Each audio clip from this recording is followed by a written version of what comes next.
Thanks, everybody. I don't know why I was sitting in the back just watching the last presentation, and I kept going over and over in my head how much this industry has changed. I started in the early 90s, and like fly-by-the-wire didn't exist. Crew scheduling is where I started. It was by paper and pen and a ruler. Load planning was done with a calculator and a very early Excel spreadsheet. And here we are, 30 years later, and we're talking about using advanced biometrics, which is not where it needs to be yet, but it's definitely coming. And the motivation behind that, which wasn't mentioned, is the fact that while most of us in this room are probably closer to my age, the next generation are going to demand it is this way. And that's a big part of why the industry also has to evolve quickly to satisfy the demands of our oncoming consumers. So I'm going to take a few minutes. I'm going to go through digitalization in operations. I'm going to touch on a few areas, not all necessarily linked, but I think is indicative of some of the opportunities that we see. I'll start with supply chain. I think we've already heard presentations on this today. Arguably one of the biggest issues that the industry is facing at the moment. Post-COVID, it's still lingering. In terms of some of the challenges that we're seeing. If you write one story out of this day here in Geneva, this should be one of them. So we did a survey earlier this year, just asked our airlines, where are the pain points, where are the opportunities, where can we put some more focus as an industry to try to help address the issue, recognizing that there's no short-term fix here. Spare part shortages and long lead times was number one. Long turnaround times was number two. Repair capacity is an issue, and sole source suppliers are an issue, especially on engines.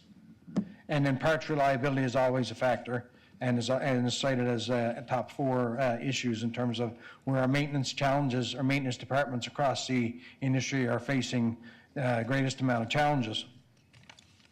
So we believe digitalization can help. It is an area where the supply chain management, predictive analytics, blockchain, use of blockchain, tracking of for greater visibility, possibility at some point for the use of AI. But change has been a little elusive in terms of this part of our business. And it also is very dependent on the state of the existing manufacturer and where they are in terms of their technical foundations within their company. But there are a couple of areas we believe that we could start at right away. So technical record standards across the industry is a bit elusive. It doesn't necessarily exist. Each government has their own set of sort of standards or regulations that they expect the industry or airlines within it to follow. And we believe that more work is required here to develop sort of a roadmap in terms of how technical record standards could be best managed from a digital standpoint. That work is starting in earnest. And then the other area is really around improving transparency, visibility of inventory, and supply chain. So when I wrote notes for this yesterday, I was thinking, think about it if you were today, because it's very common that you're looking to buy a new vehicle. And that manufacturer tells you that that vehicle will probably be available maybe in 2028, but there's no guarantees. How can anyone plan a network, plan a business around that sort of ambiguity or lack of clarity? So we believe that there's also kinds of opportunities in managing this better, providing greater visibility of the stock. It'll reduce shortages. It'll also reduce behavior, which has existed now. It was something most people in this room has probably heard of, just in time. Anyone that's been around supply chains has been talking about just in time forever. We're not just in time anymore. In fact, we've gone the complete opposite of that. And more mature carriers will actually start hoarding parts now to make sure that they protect their operation. That is the antithesis of where we need to be as an industry, and greater visibility as to why we believe that transparency is important. We do provide a product. This is a bit of a shameless plug on behalf of IATA, but it is a valuable one, which is why we put it in there. We do have one. There's many on the market. This one happens to be one of the bigger ones. It's called MRO Smart Hub, and it's meant to address some of these things.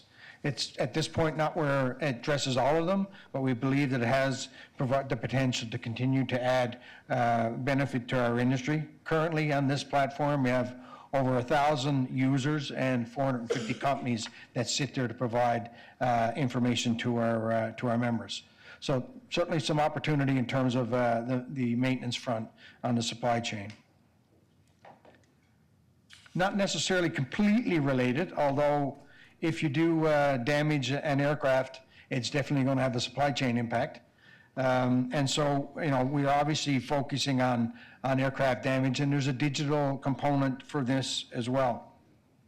We put lots of shock and awe values in there and what this potentially could be by 2035, but the fact is it's costing us billions at the moment, and there's an opportunity to reduce those costs. The key areas where we see it, I don't think is anyone big surprise to anybody. Passenger stairs, belt loader, cargo loaders, and boarding bridges. Basically, anything that has to mate to that aircraft is in some way, shape, or form causing or has the potential to cause damage.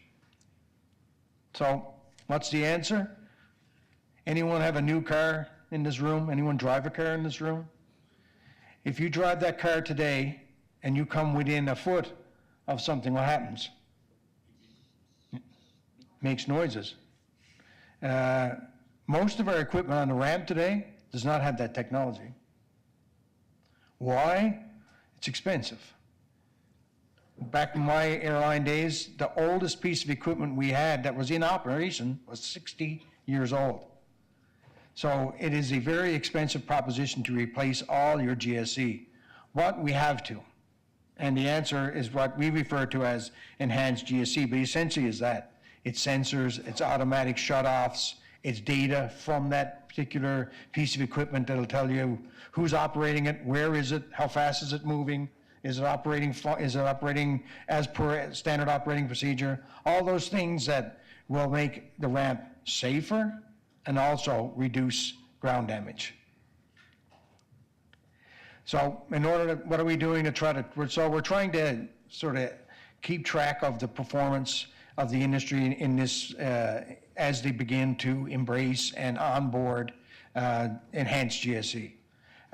This year, we've got 66 applications from ground service providers, or 14 ground handling and rest airlines in terms of looking for a certification. We've certified 26 that says they actually meet the criteria to say that you are operating with this type of equipment. Next year, we will see an exponential growth in that because we will add it to our requirements as part of our ISAGO audits, which will then see a number jump to 250 plus applicants in terms of being able to size where we are and where we need to go as an industry in terms of accepting this. One challenge, however, as the industry is now getting more like 60 to 70% ground handling service providers versus self-handling, the ground handler has to pay for it, while the airline receives the benefit. Now, this story is not new because we have the same debate in airports. Who invests in the biometric? Who gets the benefit? So we have to make sure that this is a balanced approach and that we recognize and have a strong business case for industry versus just looking at who pays for it and who benefits from it. If you're interested in more detail, I encourage you to go and I think this report or this presentation is provided after or during, where you can go in and see as much detail about damage as you want. You'll probably be a little bit depressed at the end of it, but I can tell you it's well worth the read, and it gets down into a bunch of different breakdowns beyond the sort of high level that I just touched on. Baggage, our favorite operational topic, related to ground as well, but there, believe it or not, even that old doll has an opportunity to improve from a digital standpoint if we get at it.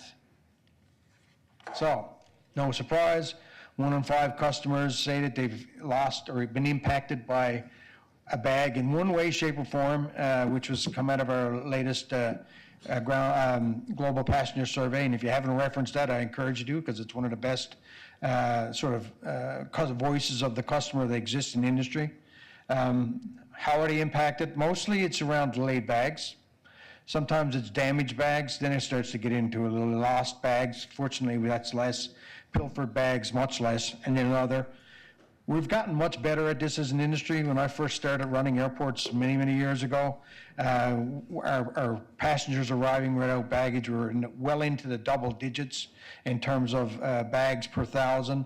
That's now into low single digits, but it's still a problem that needs to be addressed, and it's one of the number one dissatisfiers from a customer standpoint. So this is an interesting slide so we can sort of understand what the expectation of our customer is, which again comes from our global passenger survey. But over the majority, 52% believe that recovery of a bag should be within 24 hours. I can tell you that our stats aren't quite that. And then if you look at a large percentage of that, 32 feel that it should be within 12 hours. And I can tell you we're nowhere near that, especially on international flights. So there's again a growing need for us to do more here. One way, and this doesn't sound very sexy, but anyone that's worked in operations in the airline side of things will recognize that most of the messaging, if you think that PNRs and tickets that we saw earlier were antiquated, this is more antiquated. It is reliant 100% on Type B messaging. Green screen technology that has a GUI front end on it, but ultimately it is very limited and very costly. And we believe through XML, eventually JSON, we have an opportunity to improve that. We will this year, and by the end of this year, we'll have run a couple of trials on airlines that have been using it from an airline to an airport to start exchanging what they say is XML messaging. The reason being that this will allow and unlock a huge opportunity for the industry in terms of being able to not only reduce costs, which is in the hundreds of millions annually, but also will allow for better messaging, pictures, just a better system in terms of how we'll be able to understand where things are and how we can recover them. So it's a big initiative that will grow as we see. And this time next year, I definitely will, if I'm still here, God willing, we'll provide you an update on where we are in terms of its acceptance and where we plan to go next. Another area which is really important is our tracking. Now, this is the number one issue for customers. It's also the number one issue when asked what's stopping you from connecting a bag, or would you connect a bag if you had more confidence in being able to track it. So we're looking at Resolution 753, which is something that the industry adopted a few years ago, just to take a pulse check, where are we? Good news is we're actually seeing some pretty big uptake. Certain parts of the world way ahead of others. North America is pretty solid. North Asia is in the high 80s in terms of its implementation. It's really simple.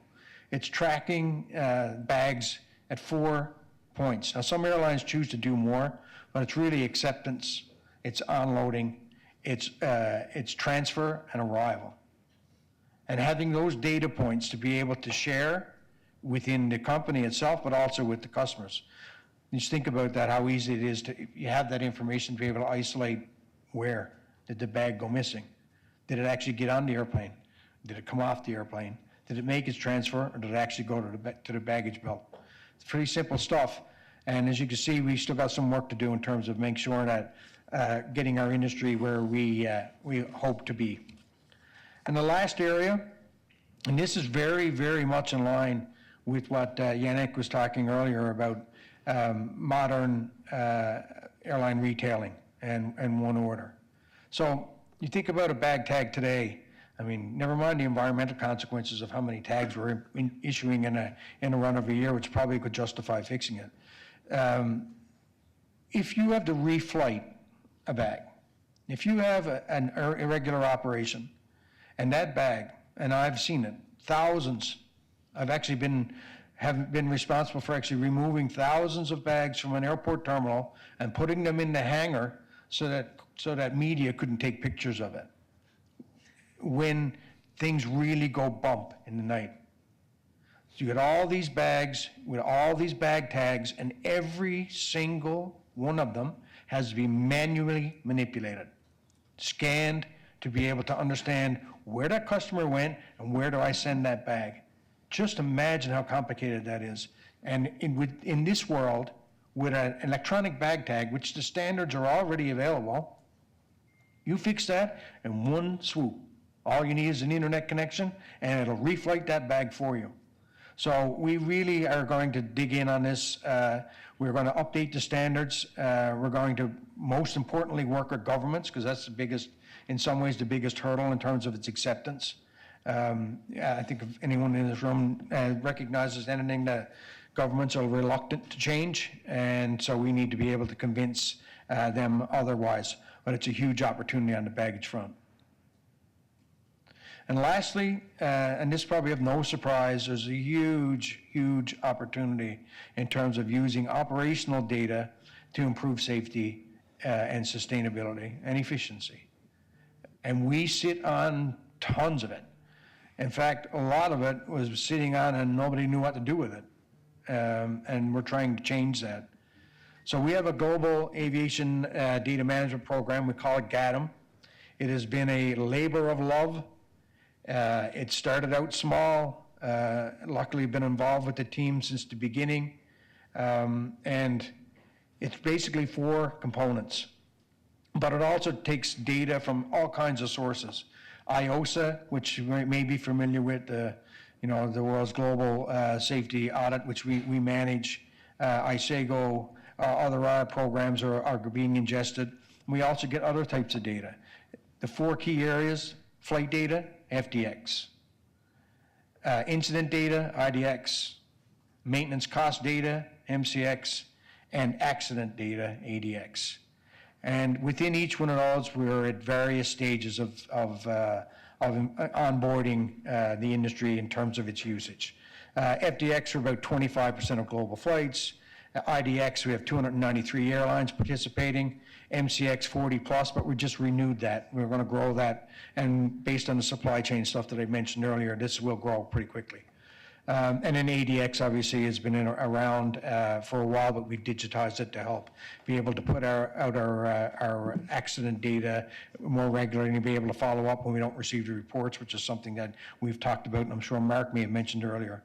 So these are the areas in the sandbox we're in. There is no database like it, and it is fast becoming the reference. So our goal for next year is to collect over 30, there's 35 million flights today. We've got 30 million flights in the FDX program and 9,000 aircraft that are speaking to us. And this is capturing parameters every second of every flight that's in it. So the amount of information available is immense, and the benefits from it are immense from an oversight perspective, but also from the operator's perspective as well. I won't get into this, rather technical for the pilots in the room. Happy to talk about it afterwards, but this is just a couple of use cases in terms of how we're using the data. So terrain collision avoidance systems are all over the place, obviously for good reason. We used it specifically in Latin America, based on a rise that we've seen of TCAS warnings, and using the data to be able to understand the reaction to these warnings, to be able to look at standard operating procedures to improve our reaction to them and avoid them as well. So that's one example. And then another example where we use it for predictive analysis. So using airports and aircraft data to try to help look at potential issues that may occur, and using it for predictive risk assessments in the future. And an efficiency game. So we used to go, and we still do actually, and we're not the only ones, go out and do fuel audits. I've done myself. We look at, the aircraft, the airline operator themselves. What's your engine cleaning program? What's the weight of your aircraft? How often do you weigh it? What do you have on board? The electronic flight bags and all these things. And you have, what's your program to manage it? That's it. But there was no benchmarking capability at all, zero. So what FuelIS, which is a new program we developed in 2024, gives airlines is basically an opportunity to compare themselves to everyone else. So if I'll use an example, if you're operating a 320 from Toronto to Vancouver, and some other carriers operating the same aircraft type, you can actually drill in to see what your performance is like versus your comparatives, and see if there's areas of flight that perhaps you're not doing such a great job on. Takeoff, landing, in flight, altitude, speed, all those things that can go a long way in terms of reducing or working on your number one cost within the industry, which is, or second, depending on the airline, but it's either fuel or people. And so this is a game changer in terms of being able to allow airlines with greater access to information in terms of how to manage fuel more efficiently. So that's it. I tried to be as brief as possible. Those are just a few areas. It could go on all day in terms of where data is changing us. We seem to learn things different every other day, and but it is a lot happening at once and a huge amount of opportunity. So that's it from my side. Perfect. See if there's any questions. Yeah. Yes, you mentioned 40% of the damage done to aircraft is by the machinery on the tarmac. What's the other 60%? Well, could be anything. Could be catering. Could be towing. We see a lot of towing incidents. They're the ones that usually get the social media attention. So it's a range of issues, none of which sort of jump out, you know, as in terms of it percentage-wise. So there's, you know, it's a lot of it is some of it in the hangar itself as well, which would be kind of not categorized the same as if in operations. So it's a mixture. Karen? Thank you. Thanks, Nick. On the Fuel S program, I just want to confirm that the airlines that participate in that you don't get information that you can identify the airlines, correct? Yeah. Everything is done on a factor of 3. Right. So that to avoid that problem, that's in almost everything we do. Right. So can you just give me an idea of, you know, the extent of in terms of numbers of airlines that are participating in that, you know, so that you can understand how important the benchmark is, and the regions. Are there airlines in certain regions participating? Yeah, we just launched it, so it's too early to tell. And I know that the consulting team manage it, and I know that they're in a large amount of discussions with. They will use the word a large number of airlines, but I can't give you specifics. I do know that I was part of the team that launched it at the AGM discussions around it, and there was a significant amount of interest. It's just you know, embedding that into their costs but for sure there'll still be a lot of uptick in this. Yeah. Hi, Nick. With the enhanced ground support, do you see a difference in regional uptake? Are there certain regions that are a little bit more enthusiastic in moving towards the enhanced ground handling? Well, I think, yeah, you tend to see Asia Pacific in certain locations, some of the obvious ones. North Asia is very ahead of the game in terms of adoption of new technology. I know there were some speculative questions around why Hong Kong, but anyone that's traveled in Asia will see pretty quickly that the adoption of biometrics and adoption of anything that's going to be more efficient is already there. But you know, in general, no, there's not a significant, like, other than those areas. It's really boils down to the airlines themselves and the budgets. I mean, you know, I joked when I said we have GSE that was 60 years old back in one of my previous companies. But the fact is, you know, if you were to replace it, it would cost you $1 billion. And so it takes time for this to get implemented. And there's nobody standing in the way. It is just a question of where it fits in the budget process.